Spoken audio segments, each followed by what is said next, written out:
আলাইকুম। আজকে 9 তারিখ, 9 ফেব্রুয়ারি 2026। একটা আলো ঝলমলে চমকপ্রদ একটা উজ্জ্বল দিন আজকের। আমি গতকালকে কক্সবাজার থেকে বের হয়েছি। কক্সবাজার থেকে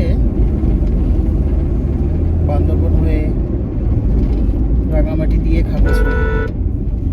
এটা একটা এক্সট্রিম লেভেলের জার্নি, এক্সট্রিম লেভেলের একটা এনজয় আসলে এই জার্নিটা। যারা ভ্রমণ পিপাসু, যারা ভ্রমণটাকে ভালো লাগে, ভালোবাসেন, তাদের জন্য আসলে এই পথের জার্নিটা যদি করে থাকেন আপনি, তাহলে আপনার কাছে আমার মনে হয় যে অন্য সকল সুখী মানুষের তুলনায় তাদের লিস্টে আপনি একজন।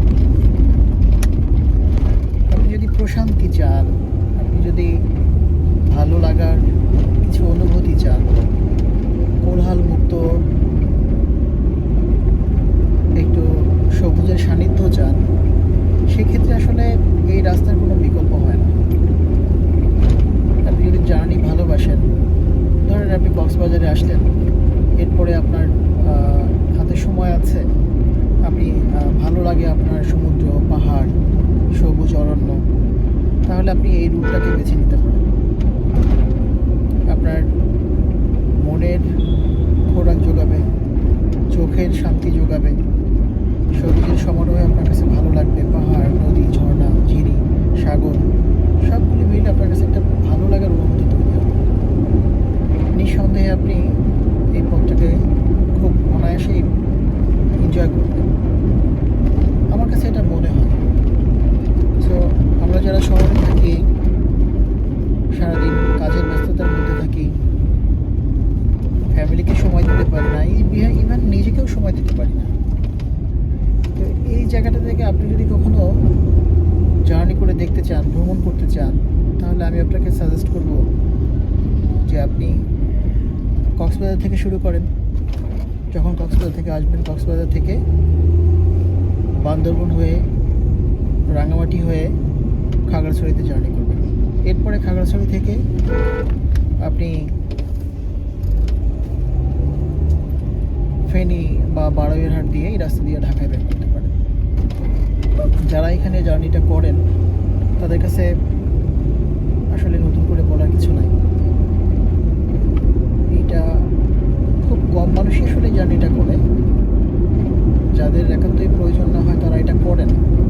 কিন্তু এই পথ দিয়ে যদি আপনার সুযোগ থাকে, তাহলে আপনি জার্নি করলে আপনার কাছে মনে হবে যে না, আপনি পাহাড়ি রাস্তার বাঁকে বাঁকে যে সুন্দর গিরি ঝর্ণা আছে, এগুলিকে এনজয় করতে পারেন। সবুজ অরণ্য আছে, এটাকে আপনি এনজয় করতে পারেন। রাঙামাটির যে লেক আছে, কাপ্তাই লেক, এই নীরব পানি যেটা, সেটাকে আপনি এনজয় করতে পারবেন। আপনি যখন সমুদ্র থেকে বের হবেন, তখন সমুদ্রের গাংচিল, নানান ধরনের সমুদ্রের গর্জন, সমুদ্রের ঢেউয়ের গর্জন এবং মানুষের কোলাহল, এইটা বের হয়ে আপনি যখন বান্দরবন হয়ে এই বনভূমির পাশ দিয়ে, সবুজ অরণ্যের পাশ দিয়ে রাঙামাটি পৌঁছবেন, তখন কাপ্তাই লেকের নীরব পানিগুলি আপনার মনটাকে অন্যরকমের প্রশান্তি দেবে। আপনি যখন রাঙামাটি, কাপ্তাই লেক, এখানকার সুবলং ঝর্ণা, মাইনি, লংগদু, লঞ্চ ভ্রমণ, এটা যদি করতে পারেন, তাহলে আপনার কোনো কথাই নেই। এটা একটা এক্সট্রিম লেভেলের জার্নি এই ভ্রমণটা হবে। সো এই পথের আমার কাছে যে মনে হয়, আমি এশিয়ার বিভিন্ন দেশের মধ্যেও, বিশেষ করে মানুষ আমরা থাইল্যান্ডটাকে অনেক বেশি প্রায়োরিটি দিই, মালয়েশিয়াটাকে প্রায়োরিটি দেওয়া হয়। তো এই সকল জায়গাতেও আপনি থাইল্যান্ডে যে ছোটো ছোটো দ্বীপগুলো, এক দ্বীপ থেকে আরেক দ্বীপে যে আপনি জার্নি করবেন, তার চেয়ে বেশি আনন্দ পাবেন আপনি যদি আপনি কাপ্তাই লেক জার্নিটা করেন। অর্থাৎ রাঙামাটি থেকে আপনি সুবলং হয়ে আপনি মাইনি পর্যন্ত যাতায়াত করেন, লঞ্চ জার্নিটা করেন। এটা অন্যরকম একটা অনুভূতি দেবে। আপনি কল্পনা করতে পারবেন না যে আপনার আসলে কতটা চাওয়া ছিল, তার চেয়ে কত গুণ বেশি আপনি পাওয়া। সো এই পাহাড়ের যে সৌন্দর্য, এই সৌন্দর্য উপভোগ করার জন্য এবং প্রকৃতির সাথে আপনাকে মিশে থাকার জন্য চাইলে এই জার্নিটা করতে পারেন।